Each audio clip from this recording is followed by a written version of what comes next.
இந்தியாவில் நடைபெற்ற அதிமேதகு ஜனாதிபதி அவர்களுக்கும் இந்திய பிரதமருக்கான அந்த பேச்சுவார்த்தைகள், உடன்படிக்கைகள், நிறைய விடயங்கள் கலந்தாலோசனை என்ற பெயரில் நடைபெற்றிருக்கின்ற பல விடயங்கள் இருந்தாலும் அது இலங்கையின் பல அபிவிருத்திக்கும் இலங்கையின் எடுபடுகின்ற பொருளாதார நெருக்கடியிலிருந்து மீட்சி வருகின்ற பல விடயங்களில் பல உடன்பாடுகள் ஒரு உச்சத்தை எட்டியிருக்கின்றது. அதனூடாக இலங்கை எதிர்காலத்தில் வளர்ச்சியடையும் என்ற நம்பிக்கையின் அடிப்படையில் செய்யப்படுகின்ற விடயங்களில் நாங்கள் கவனத்தை செலுத்தாது மீனவர் விடயத்தில் நாங்கள் பார்த்து கொண்டால் எங்களது ஜனாதிபதி அவர்கள் உறுதியான நிலைப்பாட்டில் அங்கே கருத்தை பதிவு செய்திருக்கின்றார். அதாவது இந்திய மீனவர்களின் வருகையினால், அவர்கள் செய்யும் தொழில் முறையினால், அந்த சட்டவிரோத மீன்பிடி முறையினால், இழுவை படகுகளின் தாக்கத்தினால் அங்கு மீனவர்கள் பாதிக்கப்படுகின்றார்கள். இந்த வார்த்தை இது கடந்த காலங்களில் நாங்கள் ஒப்பிடும்போது சந்திரிகா உட்பட மைத்திரி, ரணில், அதே போன்று மஹிந்த போன்ற அதிமேதகு ஜனாதிபதியாக இருந்தவர்கள் உச்சரிக்காத அந்த கடும் தொனியிலான வார்த்தையை எமது ஜனாதிபதிகள் உச்சரித்திருக்கின்றார்.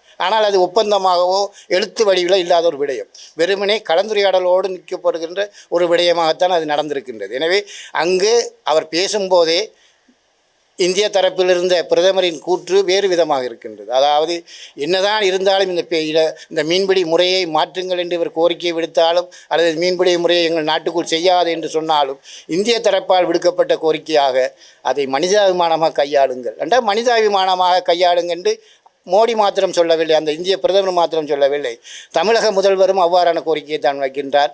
இந்திய தரப்பில் இருக்கின்ற மீன்பிடி தலைவர்களும் அவ்வாறான கோரிக்கையை தான் வைக்கின்றார்கள். இதை மனிதமான கையாளுங்கள், மனிதமான முறையில் நடந்து கொள்ளுங்கள் என்று. ஆனால் நாங்கள் தொடர்ச்சியாக வலியுறுத்தி வருகின்ற விடயம் ஒரு வாழ்வாதாரம், எங்களோட வாழ்க்கை, எங்களோட எதிர்காலம், எங்களோட கடல் சூழல் பாதுகாக்கப்படும் வேண்டும் என்ற விடயத்தை நாங்கள் அழுத்தமாக சொல்லி வருகின்ற வேளையில் எங்களது ஜனாதிபதி அவர்கள் எங்களது விடயத்தை அங்கு முன்கொண்டு செல்லும்போது அந்த தரப்பு, அதாவது எவ்வாறு எங்களது வளங்களை சுரண்டுகின்ற ஒரு அமைப்பு அல்லது அந்த நாட்டின் மக்கள் அவர்களுக்கான மனிதாபிமானத்தை கையாளுங்கள் என்று கோரிக்கை விடுப்பது ஒரு வேடிக்கையான விடயமாக இருக்கின்றது. நான் இங்கு பிரதமர் ஜனாதிபதி அவர்களின் உரைக்கப்பால் இங்கு இருக்கின்ற இந்தியாவில் இருக்கின்ற மீனவர்கள் தலைவர்கள் விட்ட அறிக்கையை நாங்கள் பார்க்க வேண்டியிருக்கின்றது. அவர்களும் இதே வார்த்தையை விடாப்பிடியாக இருக்கின்றார்கள். ஒரு புறம் இலங்கை ஜனாதிபதிக்கு அது இனிமேல் இல்லாத ஜனாதிபதிக்கு வழங்கிய வார்த்தையில் சொல்ல முடியாத பெரிய வரவேற்பை கொடுத்து கொண்டு இன்னொரு புறம் இந்த மீனவர்களை மனிதமாக பயன்படுத்துங்கள்,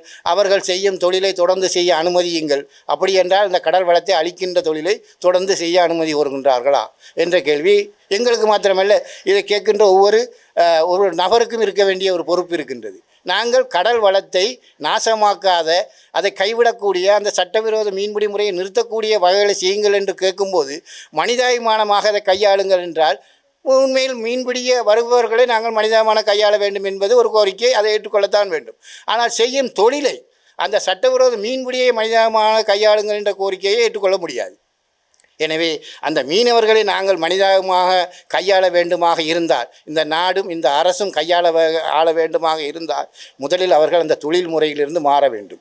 அந்த தொழில் முறையிலிருந்து மாறுவதற்கு கால அவகாசம் தொடர்ந்து இப்போதும் அந்த தலைவர் ஜெயசுராஜ் என்பவர் கூறும்போது இப்போது இருக்கின்ற நிலையில் அந்த மாறுவதற்கு சில காலங்கள் எடுக்கும் என்றால், இவர்கள் காலம் என்று கூறுவது எந்த காலத்தை? 2010 காலம் வேண்டும் 3 வருடம் 1 வருடம் 2 வருடம் என்று 2010 16 வரையும் கேட்டார்கள். 16 ஒரு சட்ட ரீதியான ஒரு பேச்சுவார்த்தையிலும் இதே கோரிக்கையை வைத்தார்கள்.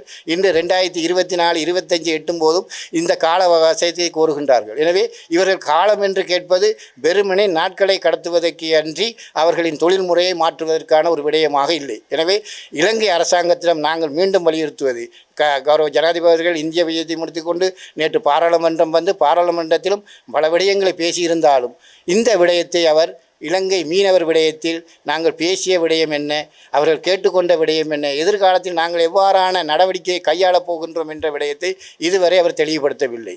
நாங்கள் மீனவர்களாக இந்த அரசுக்கும் இங்கே இருக்கின்ற கடற்தொழில் அமைச்சருக்கும் நாங்கள் ஒத்துழைப்பு வழங்கவும் அதனோடு இணைந்து பணியாற்றவும் நாங்கள் தயாராக இருக்கின்றோம். எங்களது வாழ்வாதாரம் நிலைக்கும் என்ற நம்பிக்கை வரும் பட்சத்தில் தவறுதலாக அல்லது எங்களை கண்டுகொள்ளாமல் இந்த அரசும் கடந்த அரசாங்கங்கள் போல் எங்களை கைவிடுமாக இருந்தால் அல்லது கண்டுகொள்ளாத சமூகமாக எங்களை கைவிடுவார்களே இருந்தால் நாங்கள் கடந்த காலத்தில் மேற்கொண்ட பல நடவடிக்கைகளை இந்த அரசுக்கும் எதிராகவும் நடக்க வேண்டி வரும். குறிப்பாக போராட்ட வாயிலாக அல்லது எங்களது தொழிலை மறித்து அதனூடாக அரசுக்கு ஒரு அழுத்தத்தை கொடுக்க வேண்டிய ஒரு சூழ்நிலையை இவர்கள் தள்ளிவிடுவார்கள். எனவே தயவு செய்து நாங்கள் இந்த ஊடக வாயிலாகவும் நாங்கள் இதை கேட்டுக்கொண்டிருக்கின்ற மக்களின் அல்லது மக்கள் பிரதிநிதியாக இருக்கின்ற பாராளுமன்ற உறுப்பினர்களுக்கும் நாங்கள் இவ்வாறான ஒரு வேண்டுகோளை வைப்பது, எங்களது பிரச்சனைக்கு ஒரு தீர்வை தாருங்கள். நாங்கள் மீனவர்களோடு முரண்பட தயாராக இல்லை. தமிழக மீனவர்களோடு நாங்கள் முரண்பட தேவையும் இல்லை. அரசு உருவாக்கி இருக்கின்ற சட்டத்தை 100% நடைமுறைப்படுத்தினாலே அதுக்கான வெற்றி இந்த வடமாகாண மீனவர்களுக்கு கிடைத்துவிடும். எனவே அரசிடம் நாங்கள் கோருவது ஒரு விடயம்தான். சட்டத்தை உருவாக்கிய நீங்கள் சட்டத்தை நடைமுறைப்படுத்துங்கள். அதுக்கு பாதுகாப்பு தரப்பு தனது முழுமையான 100% ஒத்துழைப்பை வழங்குமாக இருந்தால் இந்திய மீனவர்கள் எங்கள் எல்லையை தாண்டுவது நிறுத்தப்பட 100% வாய்ப்பு இருக்கின்றது. இதற்கப்பால் அதை பேச்சுவார்த்தை அல்லது மனிதாபிமானம் என்று பேசிக்கொண்டு காலத்தை கடத்துவதால் இங்கு இருக்கின்ற பிரச்சினை ஒரு புறையோடி போன புண்ணாகை மாறுமே தவிர தீர்வான ஒரு விடயமாக மாறாது என்பதை தெரிவித்துக் கொள்கிறேன். அதே எக்கனாமிக் டைம்ஸ் என்ற பத்திரிகைக்கு கொடுத்த பிரத்யேக பேட்டியிலேயே ஜனாதிபதி அவர்கள் அவ்வாறான கருத்தை பதிவு செய்திருக்கின்றார். என்னவென்றால், அதானி குழுமத்தோடு சேர்ந்து பணியாற்ற நாங்கள் தயாராக இருக்கின்றோம் என்று. அது இனி வரக்கூடிய, அதாவது நிறைய விடயங்கள் இதில் இருக்கின்றன. மன்னாரில் அமைக்கப்படக்கூடிய காற்றலை மின்சாரம், இப்போ சம்பூரில் ஒரு காற்றலை மின்சாரம் அமைப்பதற்கான ஒரு ஒப்பந்தம் செய்யப்பட்டிருக்க அறிகிறோம். அதற்கப்பால் கொழும்பில் இருக்கின்ற துறைமுக முனைப்பகுதி அபிவிருத்தி என்ற போர்வையில் நீண்ட ஒரு பெரிய திட்டங்களூடாகத்தான் அது பேசப்பட்டிருக்கின்றது. உண்மையில் நாங்கள் மன்னார் மாவட்டத்தை எடுத்துக்கொண்டால் மன்னார் மாவட்டத்தில் நடைமுறைப்படுத்த கொண்டிருக்கின்ற திட்டங்களை விட நடைமுறைப்படுத்த எத்தனிக்கின்ற திட்டமாக அதானி குழுமத்தின் இந்த காற்றலை மின்சார கோபுரம் அமைத்த திட்டம் இருக்கின்றது. இது மன்னார் தொடக்கம் பூநகரி ஊடாக யாழ்ப்பாணம் நோக்கி போகின்ற அந்த வடபகுதியை நோக்கிய அந்த காற்றலை மின்சார கோபுரங்கள் அமைப்பது. எனவே நீண்ட திட்டங்களை அவர்கள் கையாண்டிருந்தாலும் இந்த அதானி குழுமத்தை பற்றி நீண்ட விமர்சனங்கள் வெளிநாடுகளிலும் இந்தியாவிலும் இருக்கின்றது. ஆனால் அதனை நாங்கள் பொருட்படுத்த வேண்டிய தேவையில்லை என்பதுதான் ஜனாதிபதியின் அந்த ஊடக வாயிலான கருத்தின் கூடாக அறியக்கூடியதாக இருக்கின்றது. யார் எதை சொன்னாலும் நாங்கள் அதானியோடு இணைந்து பணியாற்ற தயார் என்ற சிந்தனையில் இன்று இலங்கை வந்திருக்கின்றது. ஆனால் இதே வார்த்தையை கடந்த காலத்தில் ரணில் அவர்கள் மேற்கொண்ட போது இந்த கட்சிகள், அதாவது இப்போது இருக்கின்ற என்பிபி கட்சி தான் முழுமையாக அதை ஏற்றுக்கொள்ள முடியாது என்று விமர்சித்த ஒரு தலைமைத்துவம் இன்று அதானியோடு சேர்ந்து பயணிக்க தாங்கள் தயார் என்று கூறியிருப்பது அவர்களின் அரசியலின் அதாவது ஏலாத்தன்மையை காட்டுகின்றது. அதாவது அரசியலுக்கு முன்னர் ஒரு கதை பின்னர் ஒரு கதை என்ற கருத்தை தான் இங்கு வலியுறுத்துகின்றது. குறிப்பாக மன்னார் மாவட்டத்தில் எவ்வாறான திட்டமாக இருந்தாலும் அதை மீனவர்களுக்கும் அந்த வாழ்கின்ற மக்களுக்கும் பாதிப்பாக இருக்குமா இருந்தால் நாங்கள் நிச்சயமாக அதனை எதிர்ப்போம். இன்று காற்றலை மின்சாரம், மணல் அகழ்வு போன்ற திட்டங்கள் இன்னும் நடைமுறைப்படுத்தப்பட்டு கொண்டிருக்கின்றது. அதை தடுத்து நிறுத்திய பாடவில்லை. எனவே அதானி குழுமத்தோடு ஒப்பந்தம் செய்து மீண்டும் இந்த திட்டத்தை இங்கு கொண்டு வருவதாக இருந்தால் நாங்கள் நிச்சயமாக எங்களது எதிர்ப்பை அங்கு பதிவு செய்வோம்.